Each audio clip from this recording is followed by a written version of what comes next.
So ngayon, i-share ko sa iyo kung paano ba ako nagsimula sa digital product business and how you can do it too. Whether you're a stay-at-home mom, a corporate employee dreaming of freedom, or isa ka bang OFW na gusto nang umuwi sa Pilipinas, then this video is for you. So balikan natin yung mga panahon kung kailan ako nagsisimula pa lang talaga sa aking digital product business na journey. 2016 pa lang, after college graduation, ay andun na ako sa point na gusto kong magkaroon ng side hustle. So nag-start muna ako ng vlogging, and then YouTube content creation with the hope na ma-monetize yung mga videos ko.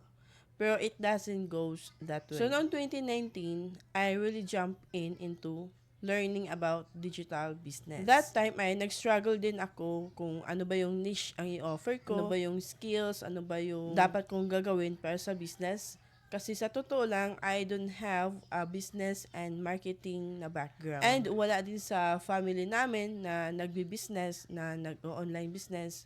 So, it was hard for me. Pero ganun pa man ay tinutuloy ko pa din yung pag-aaral about digital business. That time, ako din po ay isang full-time corporate employee as a IT technical support sa isang telecommunication na company dito sa Pilipinas. So, I am juggling between my full-time work and also learning about digital business. Nasubukan ko na din po yung iba't ibang model ng business, gaya ng affiliate marketing, multi-level marketing, e-commerce, yung mga crypto, yung mga bitcoins, but nothing seemed to click. Mga second quarter ng 2019 when I launched my first coaching business, which is yung YouTube marketing na masterclass. Kahit na-struggle ako that time when it comes to YouTube, is nagkaroon pa din ako ng isang sale, which is I am so thankful.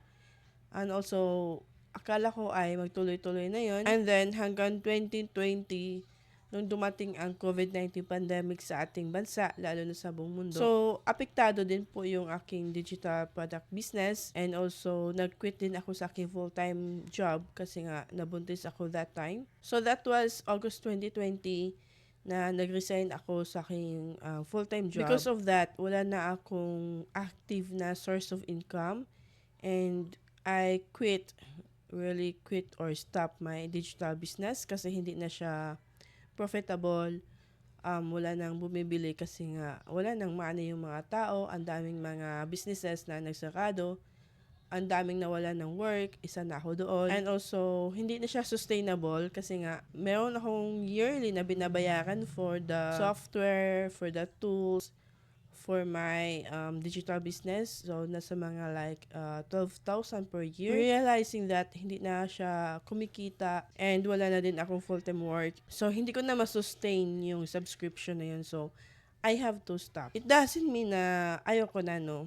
Nag-quit lang ako in a way that hindi ko na masustain yung business. So, dito na ako nag-venture into freelancing and dito ko na nga po pinasok yung video editing na freelance work. So, that's how I started. Even though I was pregnant that time, ay tumatanggap pa din ako ng mga video editing na projects, pero hindi naman ganun yung heavy talaga na projects. Kasi ayoko din naman na masayang yung mga natutunan ko about video editing, about YouTube, and sayang yung oras. So, doon ako nag-start. And then, 2021, nung nanganak na ako, that was March, hindi muna ako nagpatuloy or hindi ako tumatanggap ng mga freelance project. Kasi nga, I am a first-time mom and nag-focus muna talaga ako sa aking baby. And also, yung pag-recover ng health ko because I am a CS mom. Even though na gustong-gusto kong mag-venture ulit, pero hindi na talaga kaya ng katawan ko, hindi na kaya ng schedule. So, ayun, nagpahinga ako ng mga isang taon to focus on my baby. So, nung May 2022, when I decided na gusto kong bumalik sa online and also bumalik sa freelance world. So, dito na ako tumatanggap ulit ng mga video editing and YouTube marketing na projects. And dito na nga ako na-hire as a YouTube manager doon sa isang law firm. And that's my starting point. Kasi iniisip ko na gusto kong makapag-ipon ng money and also baka makabalik ako sa aking digital product business. I was overwhelmed, broke, and honestly, I'm doubting myself way back then. But deep down kasi, I know I had something to offer. my knowledge, my skills, and my passion in helping others. So 2022, while I'm busy of being a first-time mom, and also meron na din akong isang part-time na client when it comes to YouTube managing, ay nag-venture ulit ako sa digital product business ko kasi nga gusto ko nang bumalik. And dito, sa time na to, ay naghahanap talaga ako ng software, no, na libre na software kung saan pwede akong mag-start ulit. So, dito ko na-discover yung mga Kajabi, yung mga ClickFunnels, and mga Udemy, and marami pa yan. Until na na-discover ko yung about sa System.io. At first, hindi ako makapaniwala kasi libre siya lifetime and you will have this like 3 funnels and websites. So feeling ko that time baka scam tong software na ito. Even though I have a doubt, ay sinubukan ko pa din siya. That time is hindi pa siya ganun kasikat, wala pa masyadong nakakakilala nito. And also, pangit pa din yung ano niya, yung dashboard. I mean, yung design niya, hindi pa siya ganun kaganda unlike today. Nag-trial and error ako on how I gonna use the platform. So, slowly, ay binalikan ko nga yung digital marketing business and also still relearning everything from scratch. So, until 2023 when I decided na mag-trial ulit ako magbenta ng digital products. So, I started with the master resale rights na ebook. I bought an MRR na ebooks online. So, yun yung sinisimulan ko na i-promote. And good thing, no, kumita ako doon sa trial and error na yun. So, sabi ko, oh, it's working. Kaya doon ako nag-start na i-promote si System.io, na i-share siya sa mga digital entrepreneurs friends ko na baka gusto din nila na ganitong platform. And doon na din ako nagsimulang gumawa ng mga tutorials about System.io. My light bulb moment came when I realized that instead of chasing trends, I needed to focus on solving a problem for a specific audience. So that time, I asked myself, what do I love to do? What am I good at? What problem can I solve?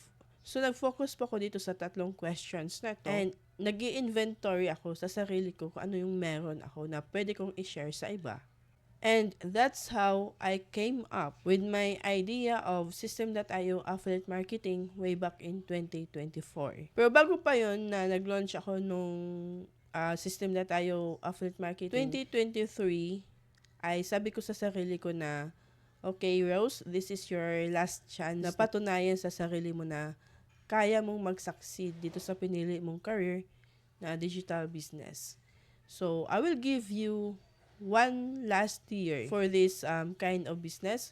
So, if hindi siya mag-work, then you need to stop. So, yun yung parang nagiging fire for me na kailangan ko gawin lahat. Kailangan kong mag-relearn. Kailangan kong mag-grow sa aking sarili and alisin yung mga bagay na hindi nakatulong sa akin para ma-achieve ko yung goals.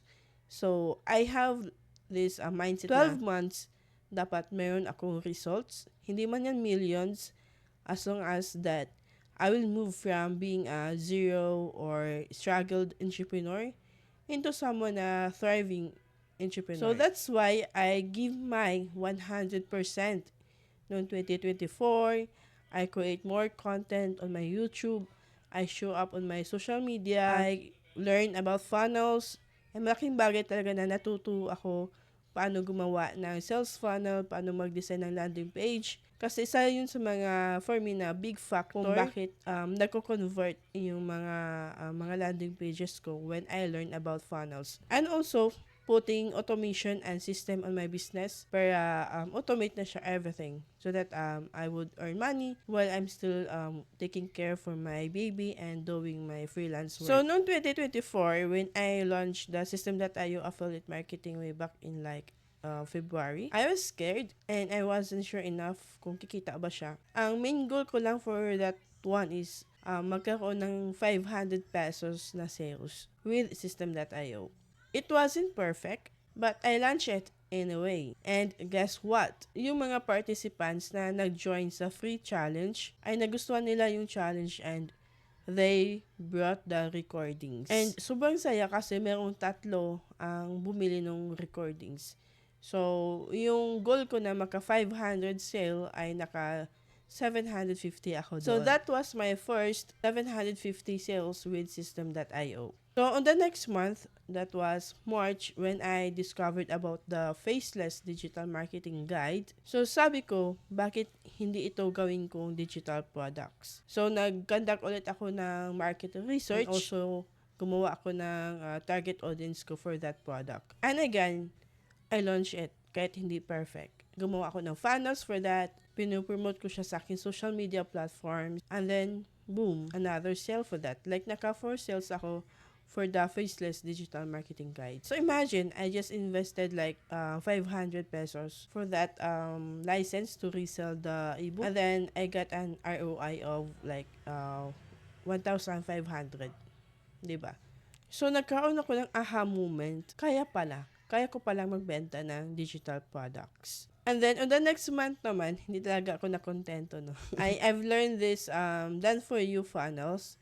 So, pinangalanan ko siya na System.io Digital Kit. So, for me, out of dun sa 3 products na nilaunch ko, so far, ito yung the best one. Yung done for you System.io Digital Kit.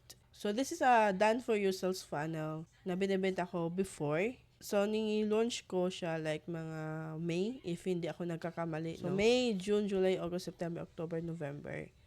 So, it like mga 6 months na pinopromote ko yung products organically. And because of that, I was able to earn an extra income like 1,000 to 5,000 per month.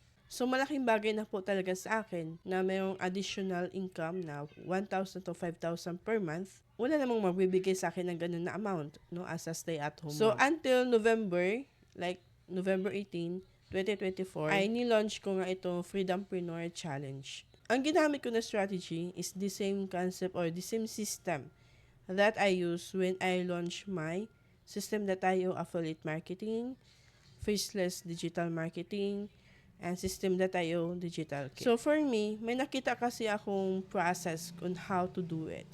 So, yun po yung shinare ko dun sa aking Freedompreneur Challenge. So, here's my simple 3-step strategy. So, ito ay ang offer, system, and traffic. Step number 1, yung offer. First, ay naghanap ako ng digital product offer na mayroong PLR or MRR na mga license. Dito kasi sa step 1, guys, yung sa offer, it's either you create the offer or you buy a done for you na offer. Or else, you will promote others people digital products. Dito ko na realize, no, hindi naman pala kailangan na magiging expert ka na para makagawa or makahanap ka ng digital offers mo. You just need to be a one step ahead of your target audience. So, number 2 is yung system. I set up my funnels, I set up my landing page using System.io. The good thing kasi about System.io is that it is a beginner-friendly na platform that helps you create your landing page, create your sales funnel, build your email list, send emails unlimited, create automation to your sales process without investing right away in the platform. Kasi nga, meron silang lifetime free account. And if you want to learn more about System.io pala, I have a lots of video tutorials in my YouTube. So, check mo lang yung mga tutorials about System.io. But if you want to more in-depth and gusto mo ng personalized na guidance, I highly recommend na mag-join ka sa 5 Days Freedompreneur Challenge. Kasi doon ay step-by-step na talaga siya with additional resources na magagamit mo sa iyong digital product business na journey. So, ayun, meron ka ng offer, meron ka ng system. So, ano ba yung third step na dapat mong gawin? So, dito na po papasok yung traffic. So, kailangan mong mag-drive ng traffic to your landing page. So, dito ka nagagawa ng mga content, yung magsusulat ka sa social media mo, magpo-post ka, gagawa ka ng mga reels, mga videos, and also magsusulat ka ng mga blog posts. And if you have the budget, ay pwede kang mag-start ng Facebook advertising. Dito sa step 3, which is yung traffic, ang key focus natin dito is to build relationships. Not just pitching, not just selling and selling, mahalaga pa din kasi na mag-build ka ng rapport sa iyong target audience and also build your personal brand and magkaroon ka talaga ng connection sa mga audience mo.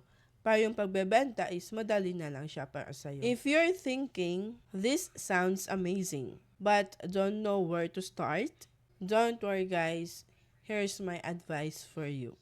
Number 1, start small. Pick one digital product idea. Just one lang kasi pag marami ay ma-overwhelm ka lang. Focus dun sa isang digital product na gusto mong i-promote. Number 2, use tools that simplify the process. So nabanggit ko nga kanina na System.io yung gamit ko to sell my digital product. But if hindi mo naman feel si System.io, then you can use other platforms like Rocket.ph or Etsy where you can host or upload your digital products. Step 3 is to focus on your audience needs and provide value through your content. Guys, remember, your first digital products doesn't have to be perfect. Okay lang talaga na magkamali ka. Okay lang talaga na hindi siya perfect sa ngayon. Lalo na kung nag-start ka pa lang. Ang importante is that it just has to be done. Ito yung tandaan mo. Done is better than perfect. Ito share ko lang sa inyo. Kahit na marami na akong na-launch na mga digital products, and andito na talaga ako sa point na ako na yung nagtuturo on how to sell digital products online, ay ando pa din ako sa point na minsan nakakaramdam pa din ako ng mga self-doubt, ng mga what if, minsan napaghihinaan din ako ng loob. I always say na it's part of the process and kailangan ko lang siyang malagpasan. And kapag darating yung mga points na when I almost na gusto ko nang mag-give up, ay binabalikan ko lang yung aking why, na why I started this type of career, no? Kaya mahalaga din na bago ka mag-start is that you need to determine your biggest why. Why you want to start a digital product business. No? You need to know your why kasi it will give you the fire and the fuel to keep moving on when things won't go as you plan. So, I hope that you will find your why and you just keep on learning, keep on creating, keep on experimenting, and also keep going. Alright, if you're ready to take the next step, I invite you to join the 5-day Freedompreneur Challenge where I walk you through in building and launching your own digital product business. No tech overwhelm guys, no guesswork, and halos lahat ng natutunan ko dito sa industry na to at yung mga resources na ginamit ko ay nandun na din. You will get. And if you are interested to join, you can check the link in the description of this video. Check that link, read the details, and check if the offer is for you. Okay? And one more thing guys, don't forget to hit the subscribe button kung hindi ka pa nakasubscribe sa aking YouTube channel. And don't forget to hit that bell notification so you don't miss any tips about building and launching your digital product business.